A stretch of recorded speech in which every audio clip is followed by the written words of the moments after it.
오늘 본문에서 예수님은 자기 자신을 선한 목자라 말씀하시죠. 나는 선한 목자라. 여러분, 목자는 어떤 사람입니까? 인도자이며 보호자입니다. 돌보는 양들이 어디로 가야 되는지, 어디로 가야 먹을 곳도 있고 마실 곳도 있는지, 쉴 곳도 구할 수 있는지 다 압니다. 그래서 양을 돌보는 일에 있어서 지혜와 지식에 있어서 탁월해야 하는 것이 목자입니다. 또 목자란 능력에 있어서도 부족함이 없어야 합니다. 양들을 잘 지키고 보호할 수 있는 힘이 있어야 합니다. 위험한 것으로부터 지켜내고 짐승으로부터 해를 당하지 않도록 싸워 물리칠 수 있는 기술이 있어야 합니다. 양들 중에 아픈 곳, 상한 곳이 있는 양이 발견되면 잘 치료도 해줄 수 있어야 됩니다. 그러니 양을 돌보는 일에 있어서 능력도 있어야 하고 완전한 탁월한 실력이 있어야 하는 것이 목자이죠. 그런 면에서 우리의 선한 목자 되신 우리 하나님은 완전하시고 지혜로우신 분인 줄 믿습니다. 왜냐하면 우리가 알지도 못했고 우리가 스스로 갈 수도 없는 그 생명의 길로 하나님 우리를 인도하시기 때문입니다.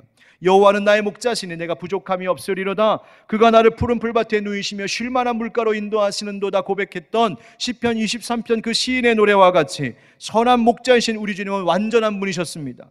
우리의 필요를 아시고 공급하시고 가장 확실한 안전을 보장해 주시는 우리 목자. 정말 주님은 선한 목자로서 완전하시고 가장 지혜로우시고 능력에 있어서 탁월하신 전능하신 목자이십니다. 그런데 그렇게 모든 면에 있어서 완전하고 탁월하신 하나님께서 사랑하는 일에 있어서만큼은 참으로 어리석으셨습니다.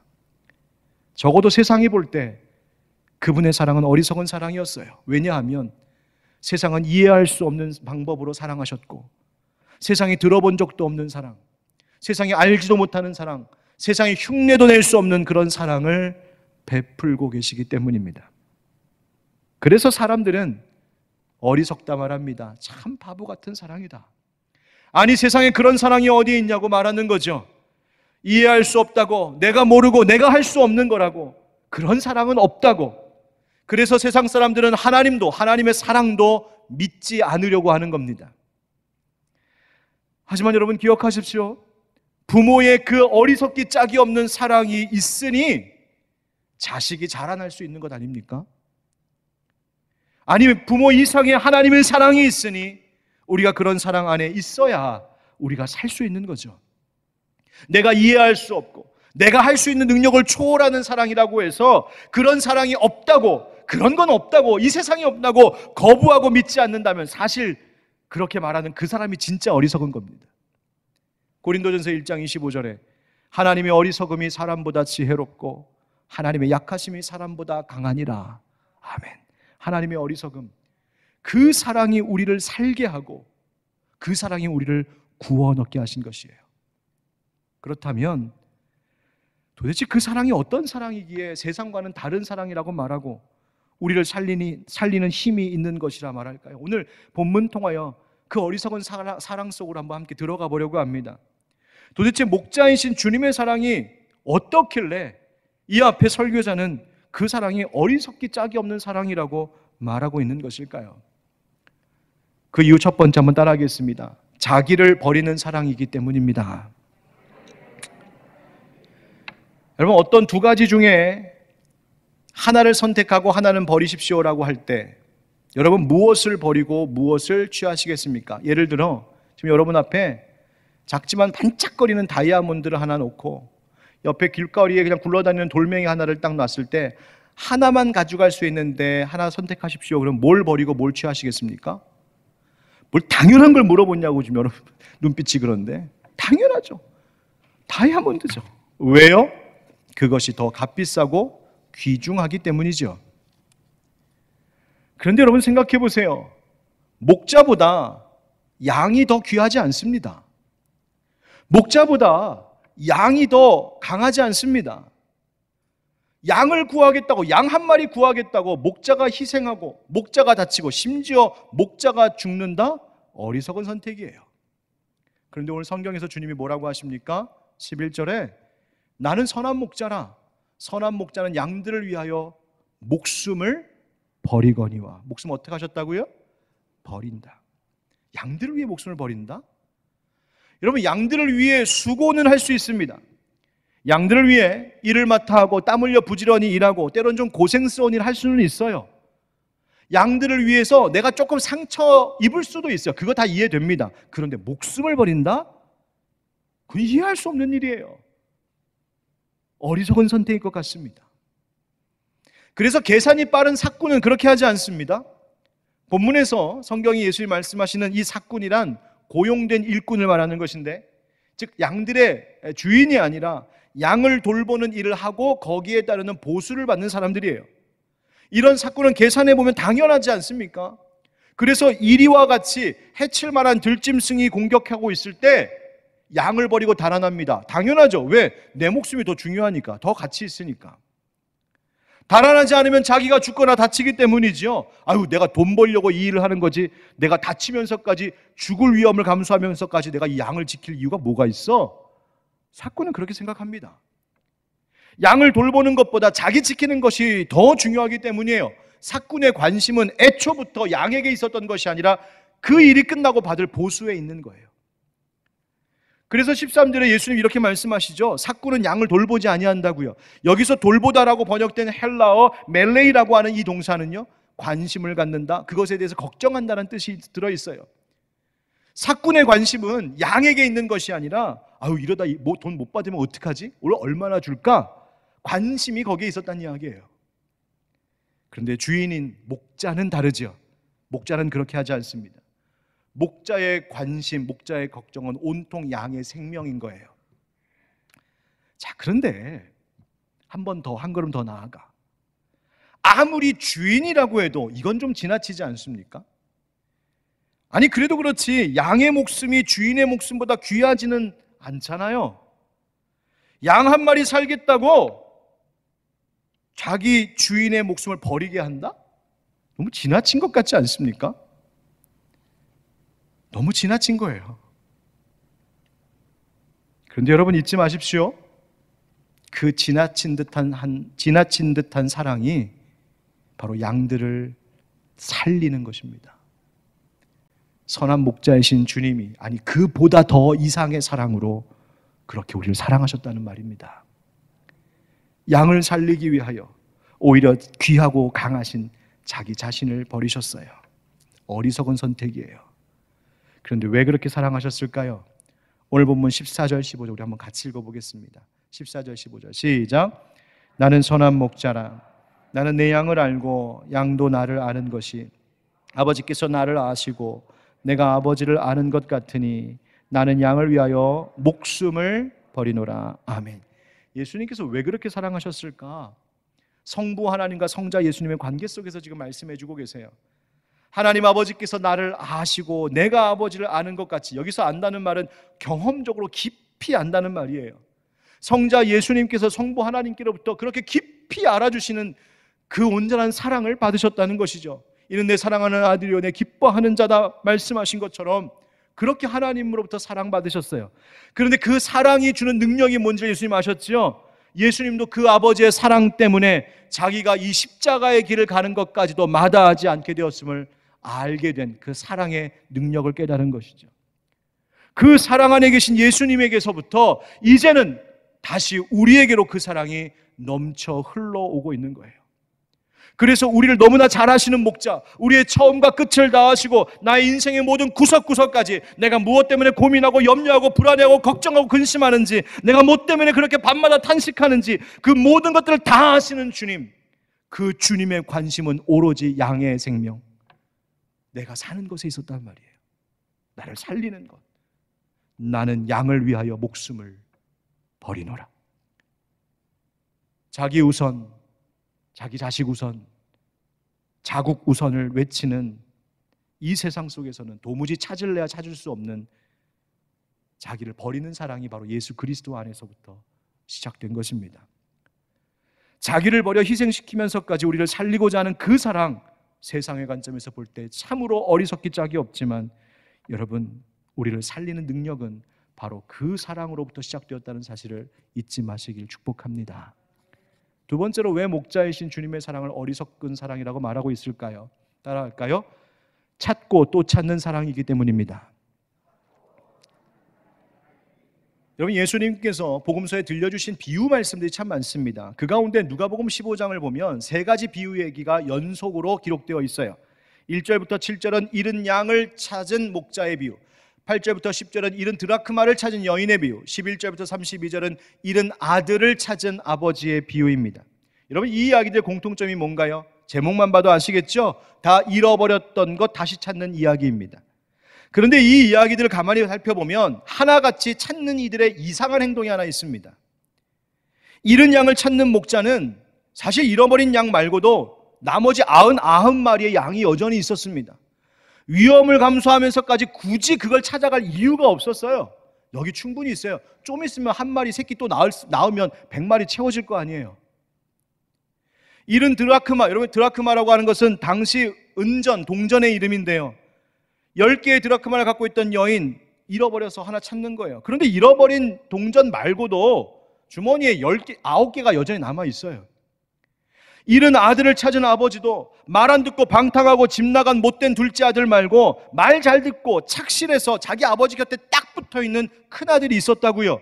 그런데 굳이 하나같이 있는 건 냅두고 없는 것, 잃어버린 것, 집 나간 것 찾고 또 기다리고 기다렸단 말이에요. 누가복음 15장에서 관련된 말씀만 좀 찾아보면 4절에 너희 중에 어떤 사람이 양 100마리가 있는데 그 중에 하나를 잃으면 99마리를 들에 두고 그 잃은 것을 찾아내기까지 찾아다니지 아니하겠느냐? 어떤 여자가 10 드라크마가 있는데 하나를 잃으면 등불을 켜고 집을 쓸며 찾아내기까지 부지런히 찾지 아니하겠느냐? 20절 하반절, 아직도 거리가 먼데 아버지가 그를 보고 치근히 여겨 달려가 목을 안고 입을 맞추니라. 찾고 또 찾았답니다. 기다리고 또 기다렸답니다. 왜? 자기에게 아직 여기 있는데, 가지고 있는 것도 있는데, 내 곁에 있는 아들도 있는데 왜 또 찾고 왜 또 기다렸을까? 이유는 단 한 가지입니다. 사랑하는 대상의 소중함이란 상대적인 것이 아니라 절대적인 것이기 때문입니다.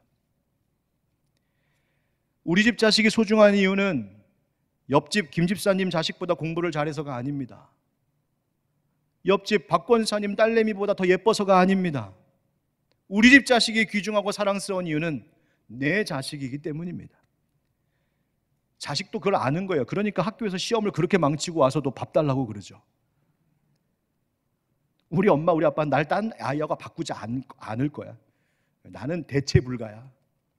바로 그겁니다. 대체 불가, 절대적인 사랑. 그 존재가 소중한 것이지요, 다른 것으로 대신할 수 없는 겁니다. 다른 양으로 바꿀 수 없는 거예요. 다른 동전으로 대체할 수 있는 게 아니에요. 대신한다는 것은요, 그 존재 자체를 사랑하는 것이 아니라 똑같이 기능할 수 있으면 내가 얼마든지 쓰임에 맞게 쓸 수 있는, 상대적으로 쓰는 거예요. 내 쓰임에 맞으면 갖다 쓰는 거예요. 그러나 사랑하는 내 아들, 내 딸, 너 아니면 안 돼. 다른 무엇으로도 널 대신할 수 없어. 그것이 부모의 사랑, 절대적 사랑. 그래서 자꾸 또 찾는 거죠. 주님이 우리를 그렇게 찾으신다는 겁니다. 16절 말씀, 또 이 우리에 들지 아니한 다른 양들이 내게 있어 내가 인도해야 할 터이니 그들도 내 음성을 듣고 한 무리가 되어 한 목자에게 있으리라. 아멘. 여기서 말하는 우리는 이게 울타리, 양들이 있는 울타리예요. 그 울타리, 우리 안에 들지 아니한 다른 양들이란 당시 유대인 공동체에 속하지 않은 이방인들을 가리키는 말입니다. 그런데 예수님께서 뭐라고 하시나요? 하나님의 택함 받은 유대인들을 구원하실 것뿐만이 아니라 하나님을 알지 못하는 우상 섬기던 이방인들까지도 마침내 하나님을 알게 하시고 하나님의 구원받을 백성이 되게 하셔서 한 무리 안에 들게 하고 그들에게도 목자가 되어주시겠다고 약속하시는 거예요. 잃어버린 양, 잃어버린 드라크마, 잃어버린 둘째 아들을 끝까지 찾겠다는 겁니다. 여러분, 주님은 한 마리의 양도 놓치거나 포기하지 않으시는 분이십니다. 찾고 또 찾으세요. 왜? 나 아니면 안 된다는 거예요. 여러분 아니면 안 된다는 거예요. 나는 너를 사랑하는 거지 누구랑 비교해서 너를 택하는 것이 아니라고 말씀하시는 거예요. 너의 존재가 귀한 거야. 여러분, 우리가 그런 사람이에요. 그런데 우리는 어떻습니까? 나를 보호하고 있는 이 울타리가 답답하다고 밖으로 뛰쳐나가고, 내가 가던 길 다 잃어버리고 나 가고 싶은 길, 제 갈 길 가는 고집스러운 양들 같지 않았습니까? 그런데 주님은 그래도 포기하지 않으신답니다. 주님은 찾고 또 찾으신답니다. 기다리시고 또 기다리신답니다. 우리 안에 있는 양들만 아니라 우리 밖으로 뛰쳐나간 너희들 같은 인생도 나는 또 찾고 돌아올 때까지 기다리고 기다리겠다고 말씀하시는 거예요. 그래서 우리 주님의 사랑은 세상과 다른 참 어리석은 사랑입니다. 할 만큼 했다고 그만둘 만도 한데 그러지 않는 사랑, 세상과 다른 사랑이지요. 여러분, 그 어리석은 사랑이 지금 오늘 우리로 하여금 예배할 수 있는 하나님의 자녀 되게 하신 줄 믿습니다. 세 번째, 왜 목자이신 주님의 사랑, 이 설교자는 이렇게 어리석은 사랑이라고 말하고 있을까요? 세 번째 따라하겠습니다. 확실한 약속이 있는 사랑이기 때문입니다. 여러분, 확실한 약속은 버티고 인내할 힘을 줍니다. 오늘 본문에서 나는 선한 목자라 하신 말씀, 여러분 사실 이 말씀은요 당시에 많은 사람들에게 충격을 주었던 말입니다. 19절 이하, 오늘 본문 요한복음 10장 19절 이하의 말씀을 보면요, 이 말을 들은 사람들 중에는 심지어 예수님에게 당신 귀신 들렸어요? 당신 미친 것 아니야? 라고 말할 정도였어요. 왜냐하면 예수님께서 선한 목자라고 말씀하여 들려주신 이 이야기는, 이 자기 묘사는 구약에서 여호와 하나님을 묘사하는 방식이었고 내용이었기 때문이에요. 대표적으로 에스겔서 34장의 말씀을 제가 좀 빨리 읽어볼게요. 주 여호와께서 이같이 말씀하셨느니라. 나 곧 내가 내 양을 찾고 찾되 목자가 양 가운데 있는 날에 양이 흩어졌으면 그 때를 찾는 것 같이 내가 내 양을 찾아서 흐리고 캄캄한 날에 그 흩어진 모든 곳에서 그것들을 건져낼지라. 내가 그것들을 만민 가운데에서 끌어내며 여러 백성 가운데에서 모아 그 본토로 데리고 와서 이스라엘 산 위에와 시냇가에와 그 땅 모든 거주지에서 먹이되 좋은 꼴을 먹이고 그 우리를 이스라엘 높은 산에 두리니 그것들이 그곳에 있는 좋은 우리에 누워 있으며 이스라엘 산에서 살찐 꼴을 먹으리라. 내가 친히 내 양의 목자가 되어 그것들을 누워 있게 할지라. 주 여호와의 말씀이니라. 아멘. 누구 말씀이라고요? 여호와의 말씀. 하나님이 말씀하신 거예요. 예수님께서 그런데 말씀하시면서 자신을 선한 목자라고 하니 하나님의 택함을 받은 유대인들, 아브라함의 자손이라고 자부하던 유대인들에게 있어서는 저 나사렛 출신의 인간 예수가 하나님과 자기를 동일시한다고 여기지는 것이죠. 유대인들에게는 신송모독 같은 발언으로 들린 거예요. 그러니 너 귀신 들렸냐? 미쳤냐? 그런 거죠. 그러나 여러분, 당시 유대인들이 예수님의 이 말씀을 들으면서 몰랐던 사실이 있었습니다. 그것은 예수님이 참으로 하나님의 아들이시고 그분이 생명을 주관하시는 분이시라는 사실이었습니다. 여러분, 목자가 양에게 사랑을 베풀어요. 앞서 말씀드린 것처럼 자기를 다 버리며 희생하면서까지 사랑합니다. 찾고 또 찾고 기다리고 또 기다리며 사랑합니다. 그런데 만약 한번 생각해 보세요. 벼랑 끝에 겨우 이제 길을 잃고 매달려 있는 한 양 한 마리가, 잃어버린 양이 있는데 이 목자가 그 양을 찾았어요. 그런데 목자가 그 양을 찾기는 했는데 자기도 벼랑에서 빠져나올 수가 없어서 같이 벼랑에 대롱대롱 매달려 있다가 떨어진다고 생각해 봐요. 무슨 소용이에요?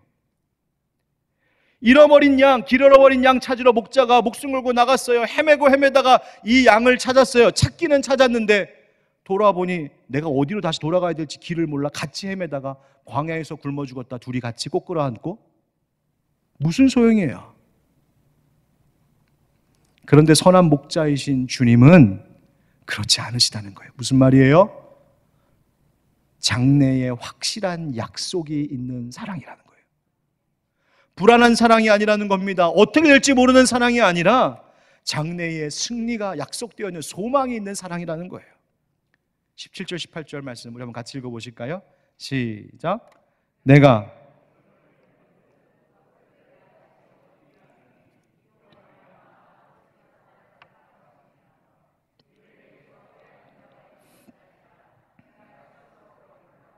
나는 버릴 권세도 있고 다시 얻을 권세도 있으니 이 계명은 내 아버지에게서 받았노라 하시니라. 아멘. 예수님 뭐라고 하셨어요? 나는 버릴 권세도 있고 다시 얻을 권세도 있다. 뭘? 목숨을, 생명을.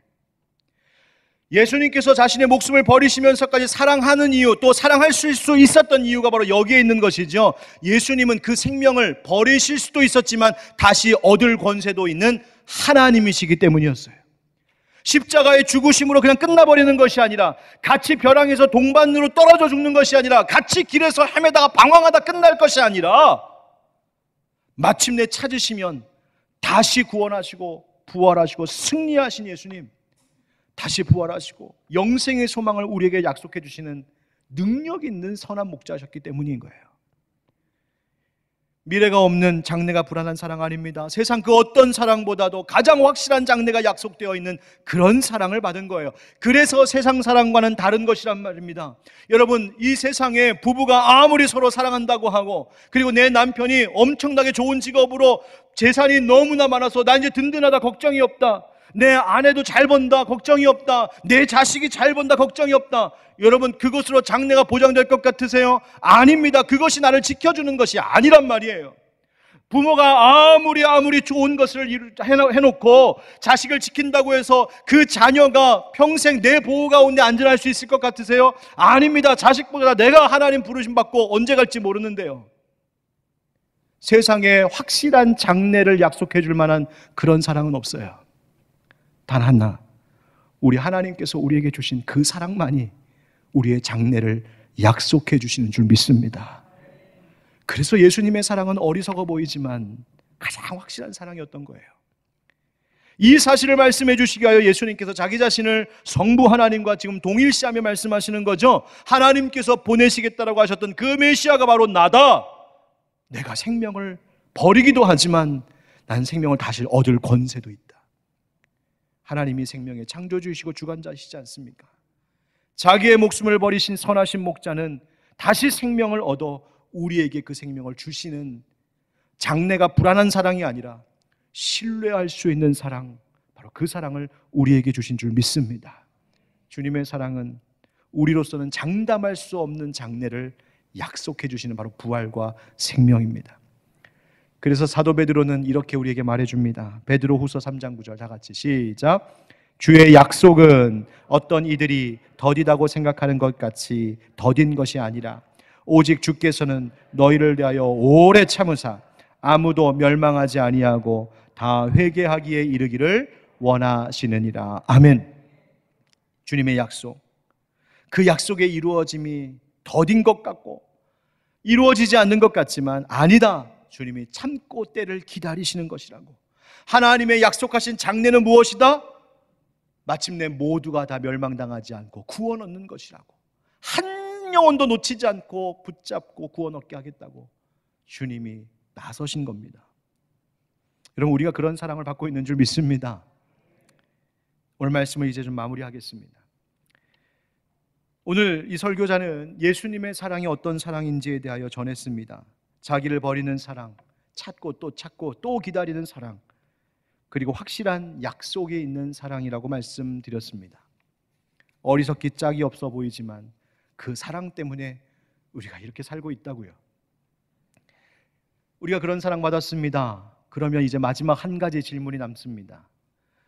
그런 엄청난 사랑을 받은 우리는 어떻게 살아가야 할까요? 이 질문에 대한 대답은 이미 저와 여러분 안에 있다고 생각이 듭니다. 이 질문에 우리는 평생 답하며 살아가야 되는 인생입니다. 그 선하신 목자의 그 어리석기 짝이 없는 그 사랑, 내가 그 사랑 받고 살았으니 나 그 사랑 가지고 살겠습니다. 고백하는 자들을 통하여 이 세상은 천국으로 바뀌는 놀라운 기적을 보게 될 줄 믿습니다. 사랑이 필요한 이 시대에 선하신 목자 주님 닮아 사랑 베풀며 사는 우리가 되기를 예수님의 이름으로 축원드립니다.